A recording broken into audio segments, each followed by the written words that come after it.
Lister সিটির coach মার্তি Cifuentes মনে হচ্ছে এখনও নিজের ট্যাকটিক্যাল দিকটা নিয়ে কিছুটা দ্বিধায় আছেন।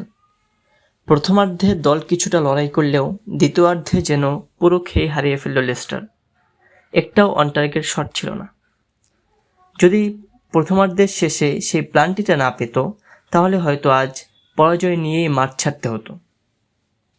সবচেয়ে বড় প্রশ্ন হলো, দল যখন রেলিগেশন জোনের একদম কাছাকাছি তখন ডিফেন্সিভ মিডফিল্ডে তিনি কেন হামজা চৌধুরীর মতো সলিড খেলোয়াড়কে বেঞ্চে রেখে অলিভার স্কিপকে নামালেন?